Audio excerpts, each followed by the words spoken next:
সাভারের সড়ক ও জনপথের জমি দখল করে দোকানপাট গড়ে তুলেছেন প্রভাবশালীরা। আরো জানাতে সরাসরি যুক্ত হচ্ছেন সহকর্মী দেওয়ান ইমন। রাষ্ট্রীয় সম্পদ দখলমুক্ত করতে প্রশাসন কি ধরনের ব্যবস্থা নিচ্ছে? জেসিকা, আপনাকে ধন্যবাদ। আমি যদি শুরুতে একটু দেখাই, আমি এখন যে জায়গাটিতে দাঁড়িয়ে আছি তার ঠিক অপর পাশে দেখতে পাচ্ছেন যে এটি সাভারের যেটি উপজেলা পরিষদ, সেই উপজেলা পরিষদটি অবস্থিত এবং এখানেই কিন্তু এসিল্যান্ড এবং যিনি উপজেলা নির্বাহী কর্মকর্তা রয়েছেন তিনি কিন্তু এখানে বসেন এবং তার ঠিক অপর পাশে যদি আমি দেখাই যে সড়ক ও জনপদের যে জায়গাগুলো রয়েছে সেই জায়গাগুলো কিন্তু দখল করে গড়ে উঠেছে এরকম শত শত অবৈধ স্থাপনা। এবং এই যে স্থানীয় যারা প্রভাবশালী রয়েছেন তারা কিন্তু এই যে অবৈধ যে সব স্থাপনাগুলো গড়ে উঠেছে এগুলো থেকে কিন্তু প্রতিনিয়ত দৈনিক এবং মাসিক হারে কিন্তু এরা ভাড়া তুলে থাকেন। বিগত দিনে আমরা দেখেছি যে এই জায়গাটি থেকে যারা একজন কৃষক লীগের যিনি দায়িত্বে ছিলেন তিনি কিন্তু এখান থেকে এই জায়গাগুলোকে কিছু অংশ ভাড়া নিয়েছিলেন, পেছনের অংশগুলো মালিকানা যে সমস্ত জমিগুলো ছিল সেগুলো, এবং সামনের যে সমস্ত ফুটপাত গড়ে উঠেছে এবং এই যে সড়কের জমিতে যে অবৈধ স্থাপনাগুলো গড়ে উঠেছে সেগুলো থেকে কিন্তু তিনি অবৈধভাবে টাকা উত্তোলন করতেন এবং সেই ধারাবাহিকতাটা কিন্তু এখনো রয়েছে। আপনি দেখতে পাচ্ছেন যে শত শত দোকান পেছনে এর পাশেই কিন্তু আপনি পেছনে যদি একটু লক্ষ্য করেন দেখবেন যে পৌরসভার ভবন কিন্তু রয়েছে।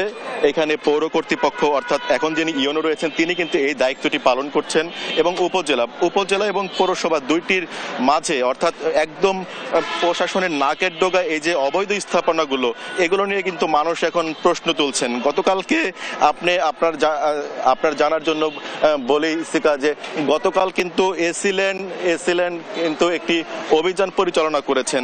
এটি যেভাবে ইতিবাচক হিসাবে মানুষ দেখছে, অথচ এই যে উপজেলা এবং পৌরসভার পাশেই এই ধরনের অবৈধ স্থাপনা গড়ে উঠলেও এদের বিরুদ্ধে কোনো ব্যবস্থা না নেওয়া কিন্তু মানুষ সেটি নিয়েও সমালোচনা করছেন। পাশাপাশি আপনি জানবেন যে সাভার স্ট্যান্ডে কিন্তু কয়েক হাজার এভাবে এই সড়কের জমি দখল করে কিন্তু অবৈধ স্থাপনা গড়ে উঠেছে, যেগুলোর কারণে কিন্তু প্রতিনিয়ত মানুষ দুর্ভোগের শিকার হচ্ছে। আপনি দেখতে পাচ্ছেন যে একটি ফুট ওভারব্রিজ, সেই ফুট ওভারব্রিজ দিয়ে মানুষ নির্বিঘ্নে যে চলাচল করবে সেই চিত্রটি কিন্তু নেই, কারণ এটার নিচে গড়ে উঠেছে অবৈধ স্থাপনা। এখানে এই স্থাপনার কারণে দোকানপাট বসিয়েছে, যেহেতু এখানে মানুষের ভিড়ভাট্টা থাকছে। পাশাপাশি এই সমস্ত দোকানকে ঘিরে পাশে পার্কিংয়ের ব্যবস্থা করা হচ্ছে।